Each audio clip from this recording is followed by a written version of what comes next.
Good afternoon, everyone. Welcome to the 2020 Black History Program for the City of Cleveland. My name is Yvonne Pointer, and I'm going to serve as your Mistress of Ceremony. I would like to acknowledge our illustrious Mayor Frank G. Jackson. Just give him a hand. We love you. At this time, we're going to ask Pastor Fred Graves to come up, and he's going to lead us in the Black National Anthem. If you don't mind standing wherever you are.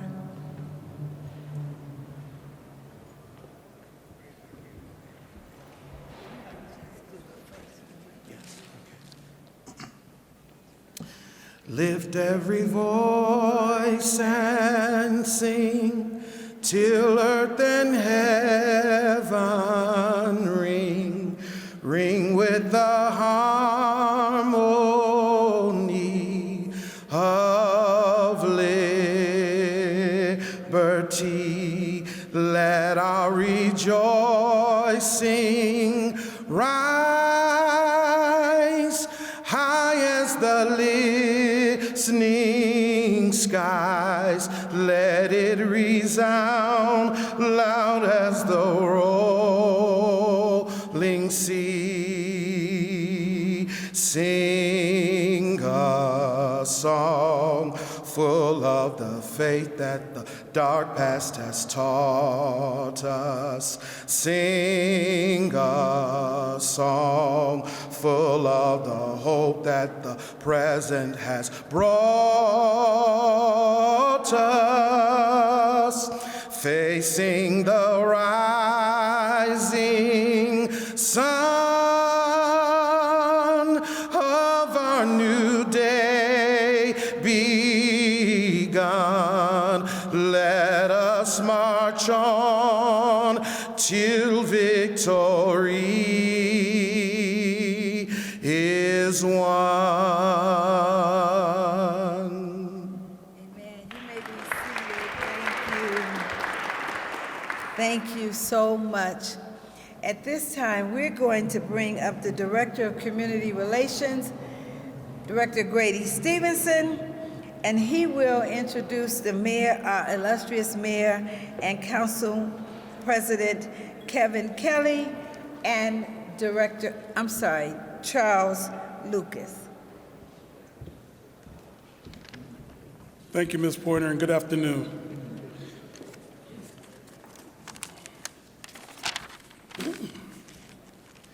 So, first of all, I'd like to welcome you here to the City Hall Rotunda on behalf of our mayor and my chief, Chief Tracy Martin Thompson. Welcome to Cleveland City Hall. I'd like to first acknowledge our planning committee. And if our planning committee is here, and I know this is something that we usually do at the end of our event, but I want to do it today because I want to say something about this committee that I think you all need to hear. So if our planning committee, if you could just stand and raise your hand so people know who you are, the Planning Committee for Black History. So these men and women here in the city of Cleveland, some employees and some former employees of the city of Cleveland have done an outstanding job this year at putting on some educational forums in our Black History programs this year that were outstanding. Really bringing education to our community that we have not seen in the past. So I'd just like to say thank you, because we could celebrate, but when we celebrate and also educate, that's an outstanding feat. So if you wouldn't mind, would you put your hands together and give them a great big round of applause?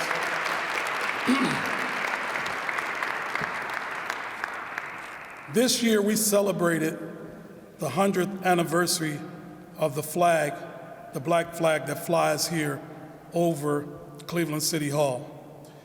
We had an outstanding event on that day to kick off our Black History Month.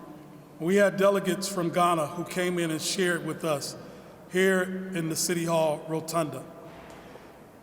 We had over 350 people who filled this rotunda and really showed Black pride here in the city of Cleveland and in the City Hall Rotunda. It was an outstanding event, one that I'm sure will be talked about for years to come.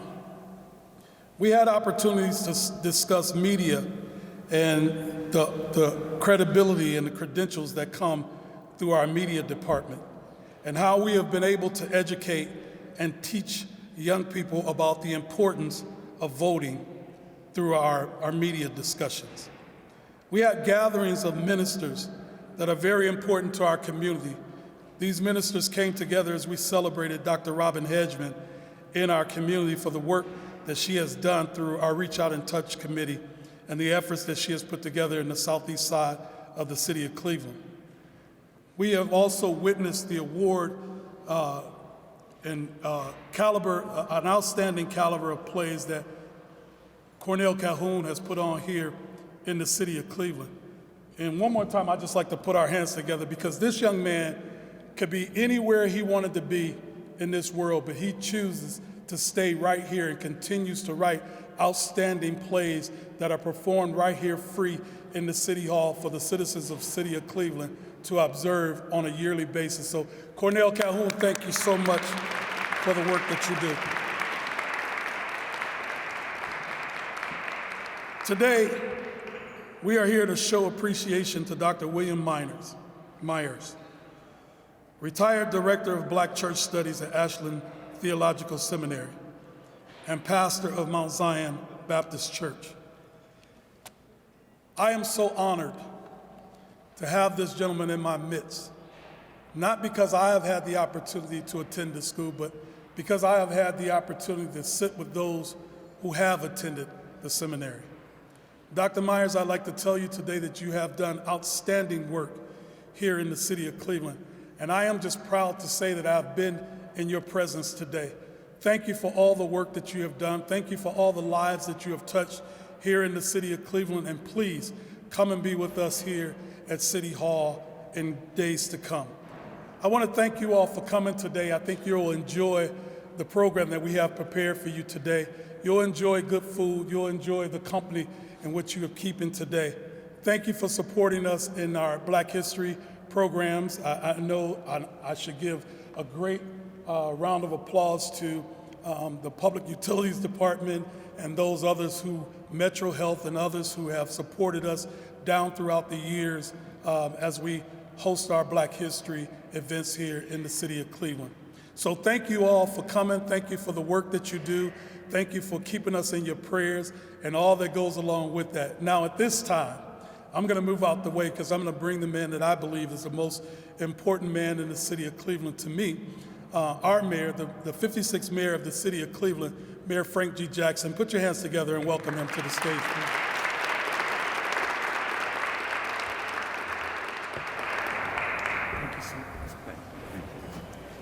Good afternoon. I want to first congratulate Dr. Myers on being recognized, as Director Stevens has said, well-deserved because of the work that you do, not only in your capacity as a pastor, but also as a community member. So congratulations.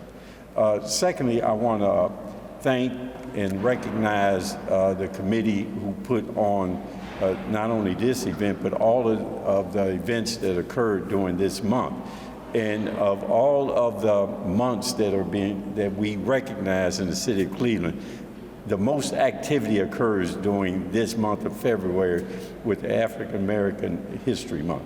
And this is the month where a lot of different activities occur, programs and everything, and they do a lot of work, a lot of good work, and touch a lot of people.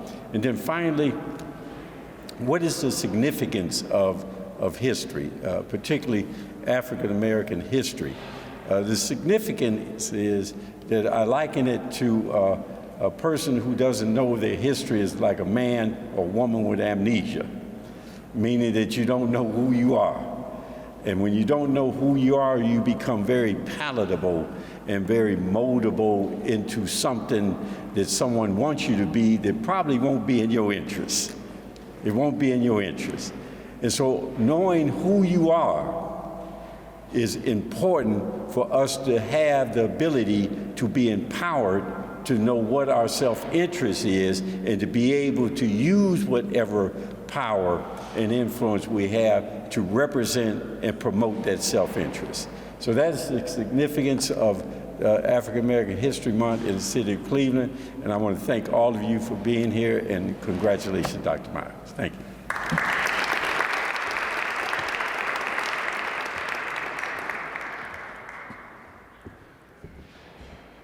Thank you, Mayor Jackson. At this time, we want to introduce our council president, President Kevin Kelly. Put your hands together and welcome him to the stage.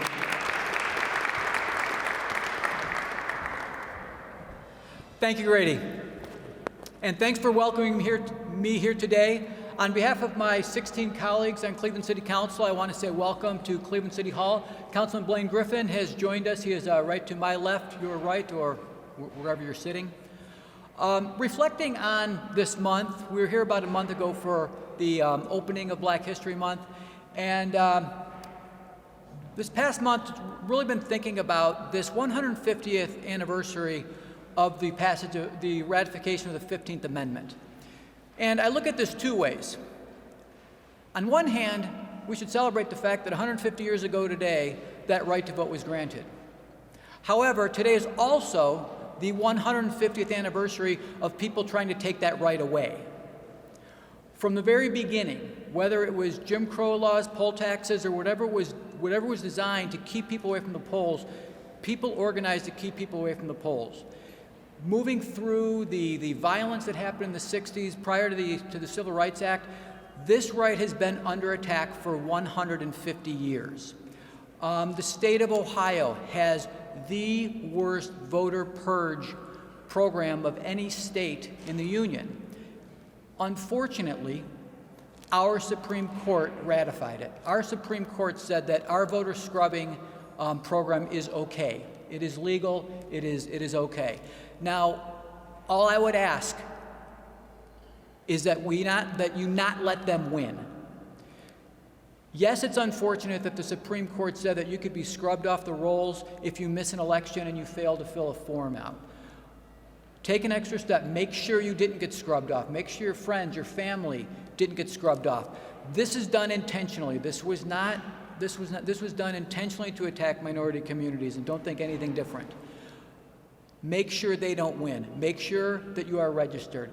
If you have to bring in a utility bill to the polling location, bring a utility bill. Don't let them win. This right is yours. It's 150 years old, and it's been under attack for 150 years. Please don't let them win. Celebrate the right to vote, and thank you for listening to me. Have a great weekend.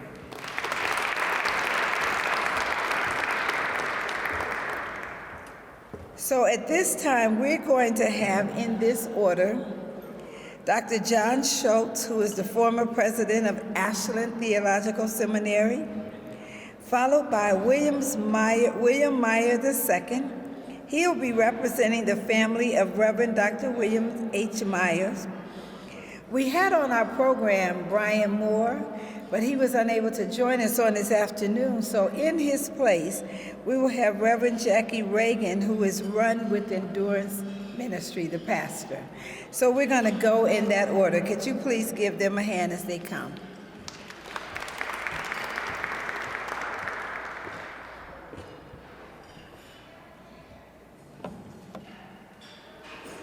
Good afternoon. The Apostle Paul, writing to those who would read his letter to the Colossians, prays that they would be given wisdom and understanding so that, in verse 10, Colossians 1, you may live a life worthy of the Lord and please him in every way, bearing fruit in every good work, growing in the knowledge of God. Live a life worthy of the Lord, please him in every way, bearing fruit and growing in the knowledge of God. That prayer, so long ago by the Apostle Paul, has certainly been answered in the life of Dr. William H. Myers. I bear witness to this fact as a person who was blessed to be a faculty colleague of Dr. Myers for 35 years. For 10 of those years, I was his president. And I could always count on Bill to say the things that need to be said when no one else had the strength of conviction or the courage to speak up. He would. And I appreciate so much the fact that even though we didn't always agree, there were some times of conflict and disagreement, he always had my back. He was a person I could trust. He was a man of his word. One of the principles I've tried to follow and pay attention to in my life is the stewardship of influence. If life is a pebble thrown into a lake, what impact will those ripples have? What impact of my life? Not just how great the extent, but what's the effect? Will it bring joy and mercy and hope and peace and justice into the lives of those around me? Dr. Myers' life has not been a pebble thrown in the lake, but rather a massive boulder that has created not ripples, but tidal waves of positive influence. First, obviously, in this community, which fittingly recognizes him today. Beyond that, his impact has been so positive in the church, not, of course, only New Mount Zion, but the churches of Cleveland and surrounding areas, and beyond that, literally, the church around the world. Dr. Myers has had a positive impact in all those places. I'm here to testify to his impact in the academy. You've already heard from some today. Lives touched by his teaching, by his care for students, by his constant, and I don't use that word lightly, his constant focus on mentoring and encouraging and lifting up his students. Those lives touched by his work at Ashland Seminary and, of course, the McCreary Center. Well, the numbers, I'm not sure we could count them, and then the impact will only truly be realized in the kingdom to come. So, Bill, well done. Well deserved. Congratulations.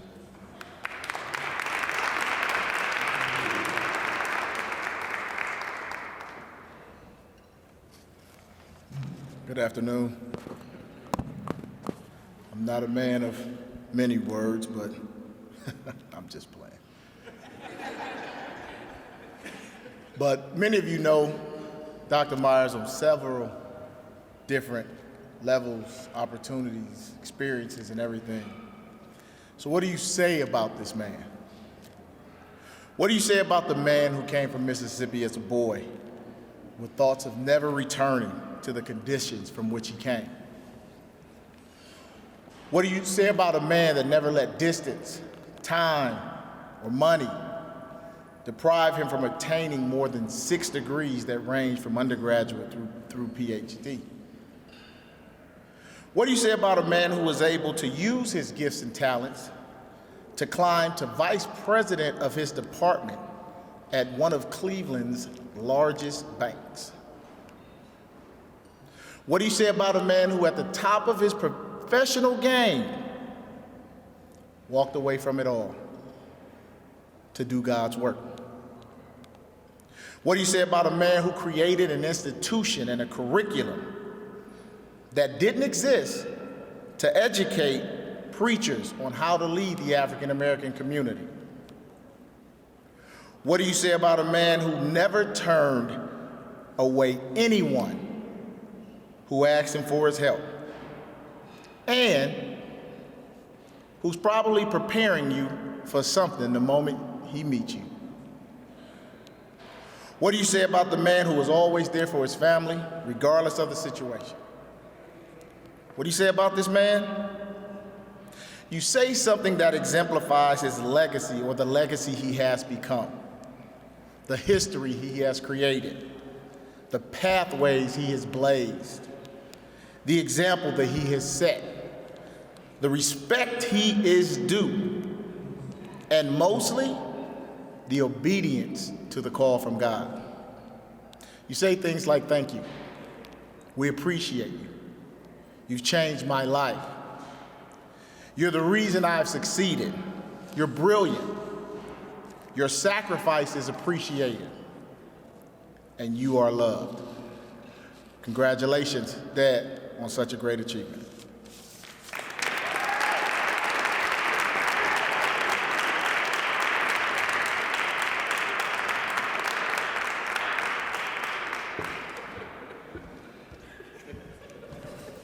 Good afternoon. Dr. Walker came over and asked me if I would speak in place of Pastor Moore. I said, okay, and then she said, you only have 5 minutes. I said, okay. You give a preacher 5 minutes? We're just getting started, right, Dr. Myers? That's just the intro to the intro to the intro. But I'm honored that I can say something about my mentor. Dr. Myers has been a blessing to me.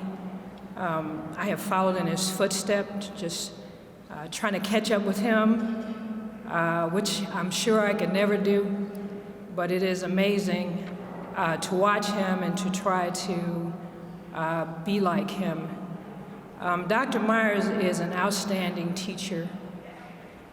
I got a glimpse of that when he helped me. The church called me, so I didn't take the traditional route to becoming a pastor. The church called me and the church ordained me. And Dr. Myers was the person that led that ordination committee. And so my journey has been very different. And Dr. Myers met the challenge. He did tell me I had to go to school, and I told him I didn't want any part of that. But he said, well, you know, Ashland has a program for busy pastors, and you're going to need to go to school. So I was blessed to be in some of his classes. And Dr. Myers, and I really mean this, you are an amazing teacher. You see, the best teacher is not the one that can model for you. That's still good teaching. The best teacher is the one that can help you be the most outstanding you on your journey. And he has helped me to be the most outstanding me on my journey. And he has helped my colleagues be the most outstanding themselves on their journey. And so I just want to thank you, Dr. Myers, on behalf of myself, our church, and my colleagues. Thank you for helping us to be the most we can be and to be able to see where God is sending us and to help us stay on that path and to be the unique individuals on that path that we could possibly be. And so I'm asking the Lord to return to you tenfold, hundredfold, that which you have poured out for us. And thank you for seeing us for us until we could see for ourselves the greatness in us as teachers and preachers, theologians, and even citizens of the kingdom and citizens of this great city. So thank you again, Dr. Myers. May you be blessed always, forever. You are forever. Thank you.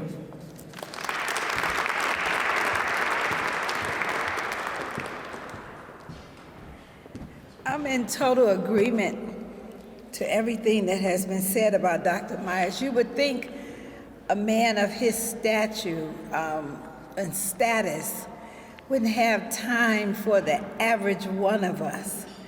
But he is so sent by God to raise up the least of us, myself included, You know, I always tell the story. When Dr. Walker brought me to Dr. Myers, he sat there regal with his hands across his chest. And I was so nervous. Oh my God, this is Dr. Myers. And so he began to tell the story of the McCrary Center, and you know, and I'm just crying tears because I can't do it. And so after I cried about 5 minutes, he never said a word, never looked up. And so finally he said, "I ain't asked you all that." He didn't want to hear it. He said, "I asked you, did you want to go to school?" And that's what started my journey, a journey that I will never forget. So let's give Dr. Myers another hand. We can applaud him. Come on. Dr. Myers is so worthy. He's so worthy of this recognition. Yes, thank you. Thank you. Thank you. Our keynote address this afternoon is going to be given by Dr. Crystal Walker. What can I say about Dr. Walker? Her bio is so long, we would be here all afternoon if I told you all of her many accomplishments. But Dr. Walker is executive pastor of New Mount Zion Baptist Church, president and CEO of the McCrary Center for African American Religious Studies, assistant professor of practical theology, say it again, and Black Church Studies. She's a professional fellow at Ashland Seminary, and she's the founder of Sisters United in Christ. She is a woman of God. If I need to go to somebody to get a prayer through, she's on the top of the list.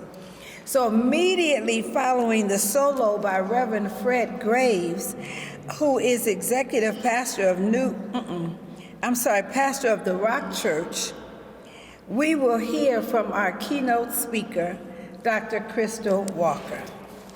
Can we say amen for Pastor Graves?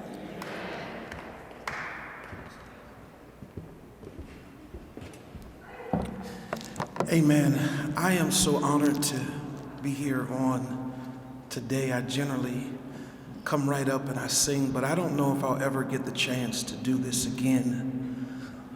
But Billy asked the question, what do you do about a man that we're talking about, or what do you say? I simply say it's called courage. When you think about courage, courageous leaders always do things that other people are afraid to do, things that people are not willing to do. And as I stand here today, I am a student, a son of Dr. William Myers. I'm pastoring today because of him. I'm able to look at the Bible in a different way because of him. I'm able to see my community in a different way because of Dr. William Myers. And I remember walking into my first class. He walked in, he sat at the table, and he simply said, "Are y'all ready for me?" And that started the journey. And I just want to simply sing one of the songs that I remember being sang at New Mount Zion over the years, and the people would shout and cry. And it simply says, "I've had many tears and sorrows. I've had many questions for tomorrow. Yet there have been times when I didn't know right from wrong. But in my lonely hours, God gave me blessed consolation to let me know that my trials come to make me strong. Through it all,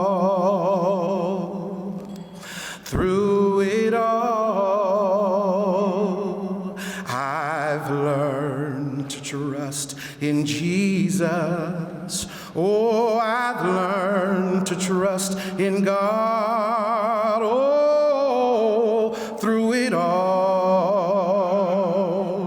Oh, through it all. Oh, I've learned to depend upon His word. Oh, through it all. Oh, through it all. I've learned to trust in Jesus. Oh, I've learned to trust in God. Oh, through it all. Yes, through it all. I've learned to depend upon His word. Through it all, every day of my life. Oh, through it all, I've learned to trust in Jesus. Yes, hallelujah. I've learned to trust in God. Oh, through it all. Oh, through it all. Oh, I've learned to depend upon His word. Hallelujah. We love you, Dr. Myers. Thank you so much.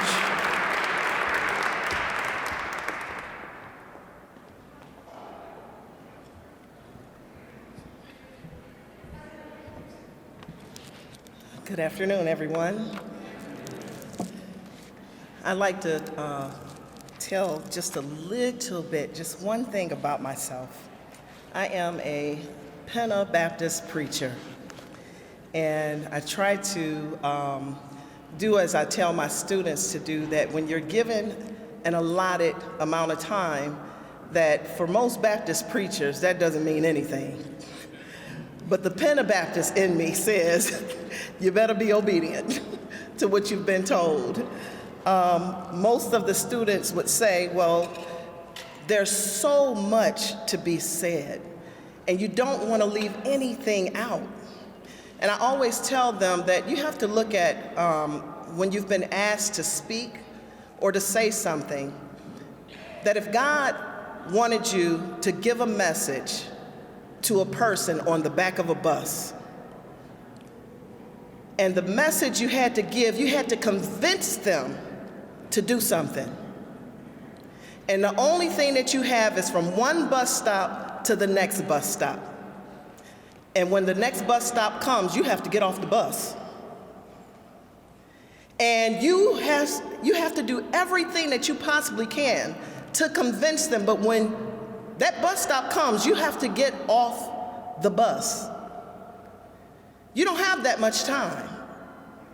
And so I'm going to try to sum up as best as I can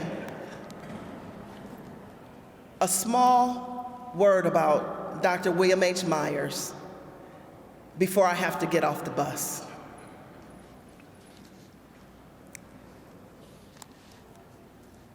There was a professor that every time he taught in a classroom or every time that he lectured, students and others would always sit at the edge of their seats.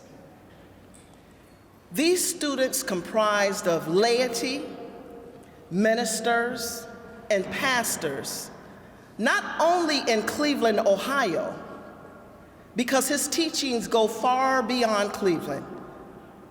Dr. William H. Myers has taught across this entire nation. The things that he would say, the information that he would relay to the students was so intriguing and thought-provoking. A lot of times, students would decide not to even take notes because sometimes they wouldn't want to miss any word that he said. Students would lean across the desk just mesmerized and wonder, where did this man come from? This man who empowers me, this man who challenges me, this man who is creating me to be an agent of change. One day, a young lady, one of his students, or should I say followers,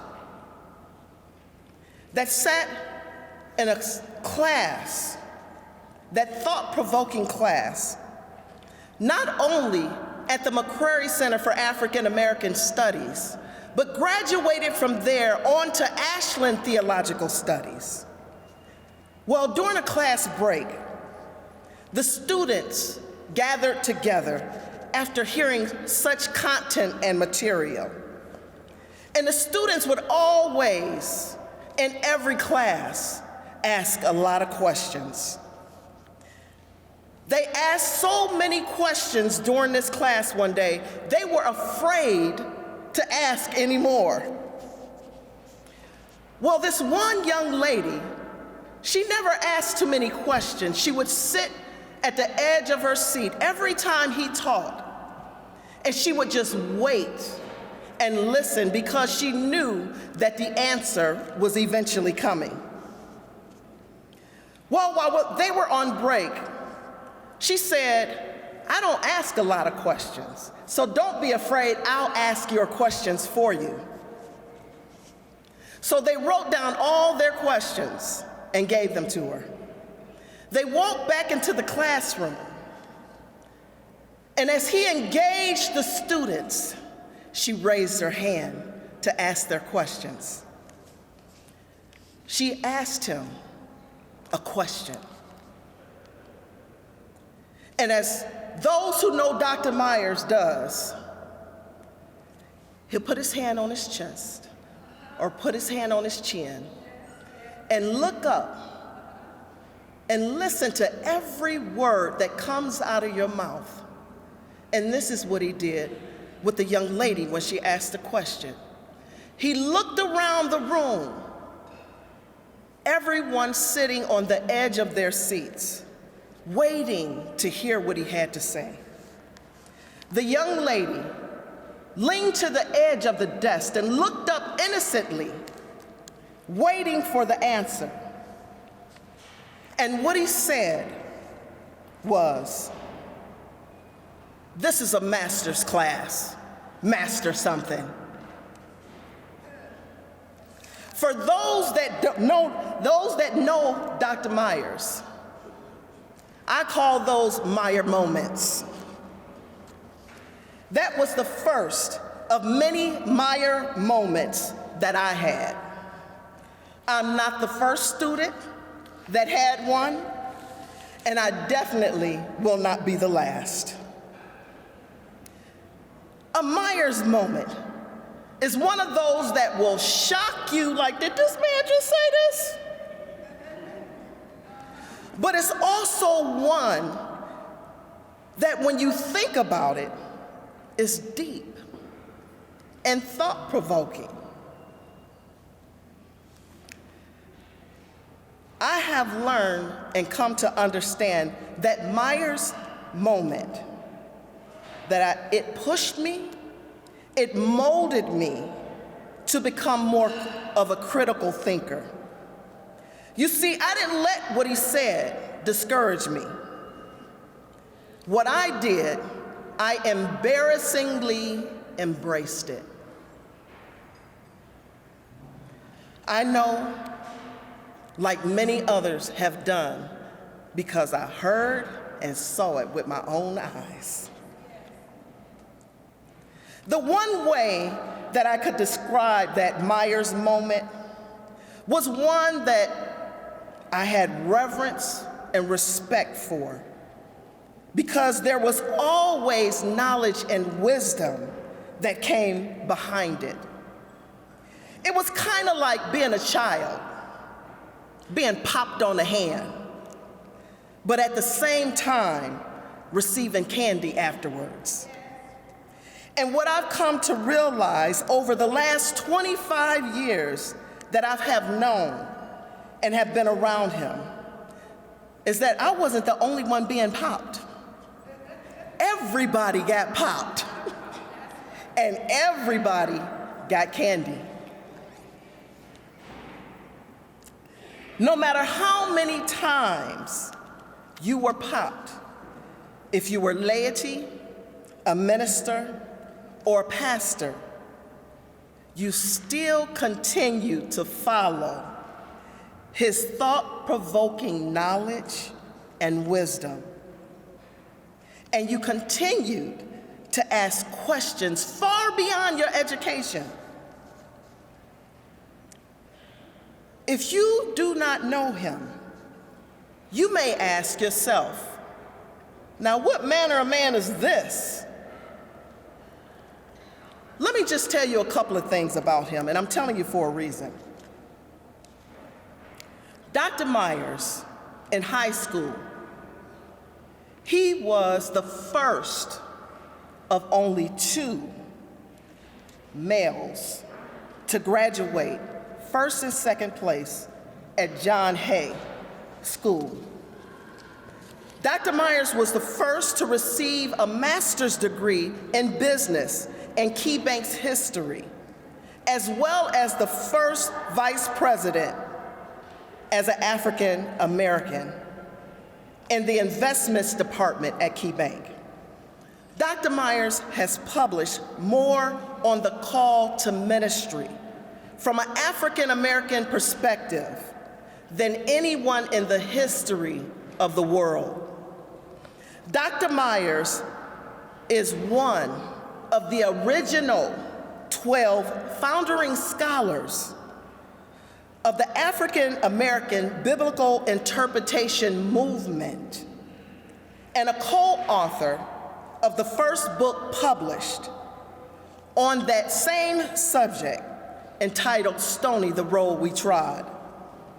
Dr. Myers is the first African American faculty member hired at Ashland Theological Seminary and the longest serving faculty member in its history. Right now, he's going on his 36th year. He is the founder of the Black Church Studies program, which has been in existence for over 30 years. Dr. Myers holds 2 degrees in finance, a bachelor's and a master's degree, and 4 theological degrees.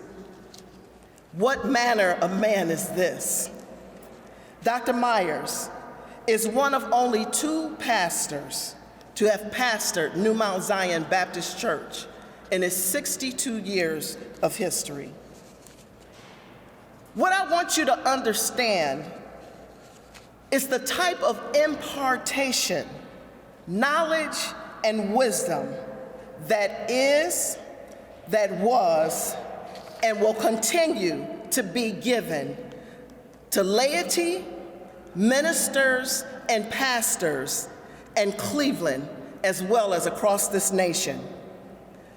Dr. Myers is not only what would be considered a man of success, Dr. Myers is a man of value to the city of Cleveland. He has changed the lives of hundreds in Cleveland, Ohio, church laity, and the leadership, those who in turn will change the lives of thousands. Dr. Myers wrote 2 books that sit in the homes of every student that he's had. When he taught at the McCrary Center, and as he teaches at Ashland Theological Seminary. And those books are called God's Yes Was Louder Than My No, and The Irresistible Urge to Preach. Many have said that his legacy will continue through these readings. Some have said his legacy will continue through the McCrary Center, and even others have said that his legacy will continue at Ashland Theological Seminary. But I dare to say, like the famous quote by Peter Straupel, legacy is not something you leave for people. It's something that you leave in people. And because of what is left in those who have crossed the path of Dr. William H. Myers, our great city has, is, and will continue to become a better place because of the agents of change that have sat in his class. There is so much more that I can say about this man, but it's time for me to get off the bus. God bless you.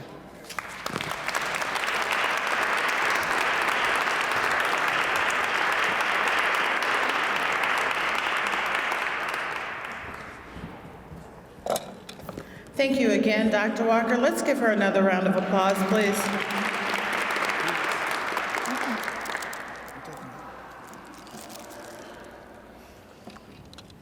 At this time, we would like to introduce and welcome to the stage our honoree, Dr. William H. Myers.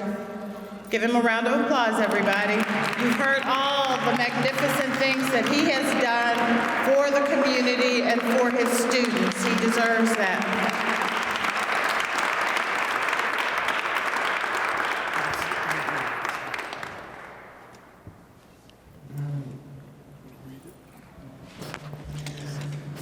We are presenting Dr. Myers with a plaque in honor of the 2020 Black History Month Committee and the City of Cleveland. We are presenting it to him for his tenacity and leadership. Thank you, Dr. Myers.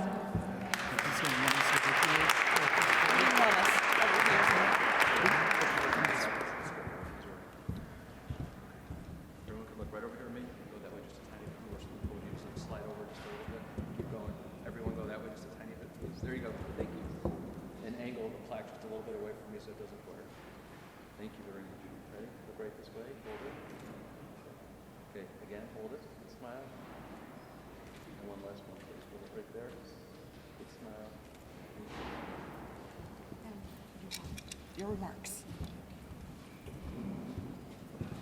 All right, thank you very much. Thank you.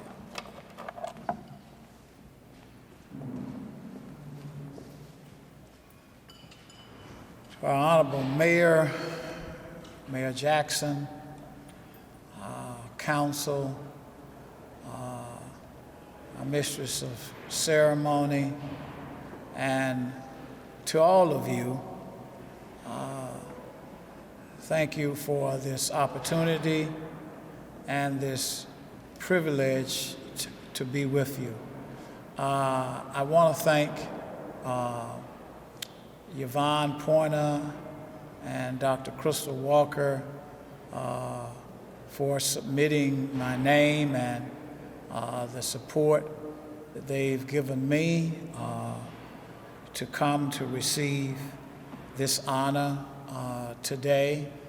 I want to thank all of the members of the board of the McCrary Center that came out. Thank Dr. Schultz for driving such a long way from Ashland just to come and be with us and to say some things today. Thank my family, my wife Brenda, and my son Billy, the best doctor in all of Northeast Ohio, my daughter Teresa, for all coming in, for all of you coming to be with us today. Now, they told me, we don't want you to go on and on and on. And I think they must have thought about, or they didn't think about, that I'm a preacher, a pastor, and a professor.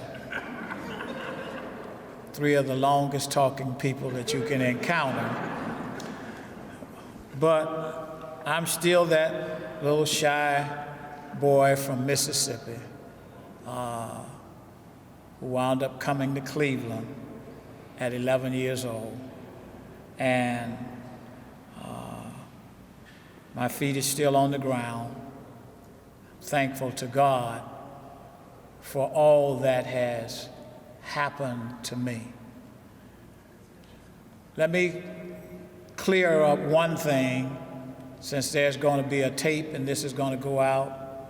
There's all kind of people across the nation that's in cardiac arrest with something that was said earlier, that this is something honoring Dr. Myers for his retirement from Ashland Theological Seminary. Students, I have not yet retired from Ashland Theological Seminary. I'm still there, not planning on going anywhere soon. I retired from the organization that I founded over 30 years ago now, the McCrary Center for African American Religious Studies, in order to help African Americans who felt called to the ministry get prepared to do ministry in their context and in partnership with Ashland Theological Seminary. I was hired at that time by John Schultz's uncle, Dr. Joe Schultz, who was in a very courageous and visionary way brought Ashland Theological Seminary to Cleveland and then subsequently to Detroit. Having now been there 36 years, I think all of my work in theological education has overshadowed my earlier work in another discipline of finance and investments that very few know about. So let me just say a few things about that in my relationship to the city of Cleveland that far too many people are unaware of. I was the first, I'm sure, the first African American vice president at KeyBank and perhaps in the city that had ever started and become a vice president in the investment department. African Americans just were not allowed in that particular discipline and area back in the time when I was there.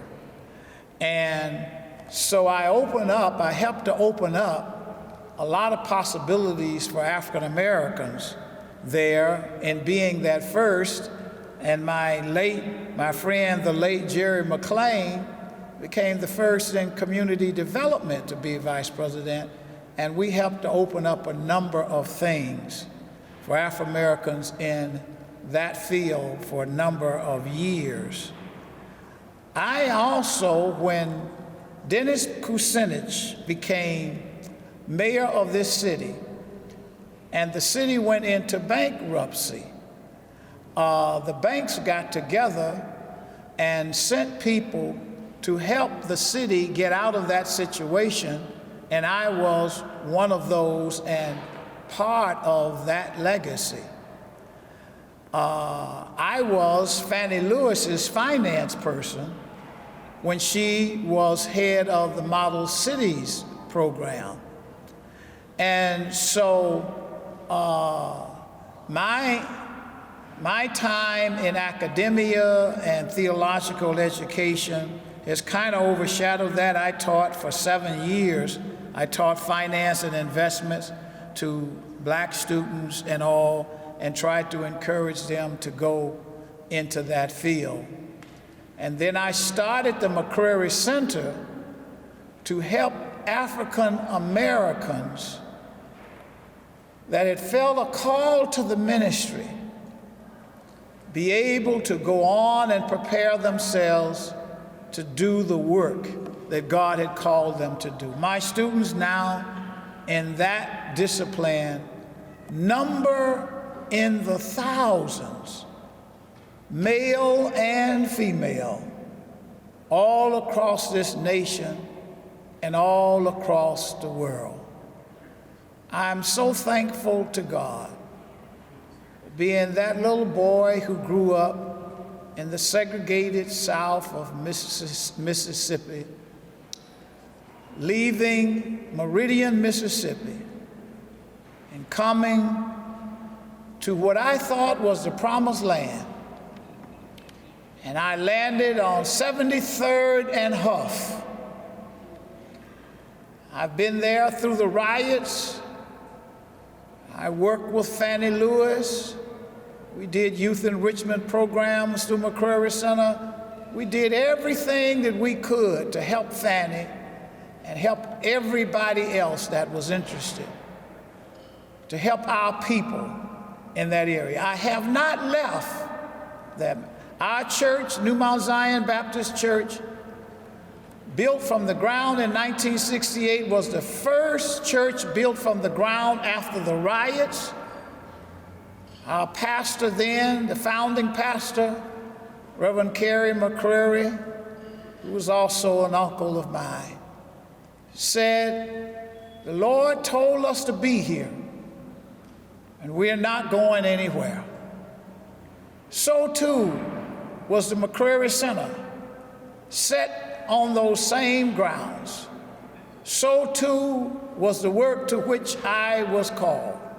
I love this city. Anybody else? Go anywhere else they want to. I love Cleveland. I was sent here, called here by God through his providential hand, led out of the segregated South of Mississippi, brought here to do his work. I thank God for the opportunity to do his work. I thank God for all of you who have trusted me to help you to obtain your goals and purpose in this life. I thank you today for this honor.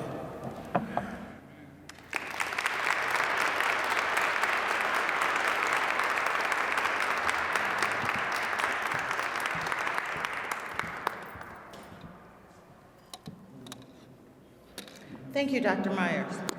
So that ultimately ends our program. I would like to again thank the Black History Month Committee. I would like to thank Director Stevenson, Mayor Jackson, for giving us this opportunity to bring to you the programming we have in the past month.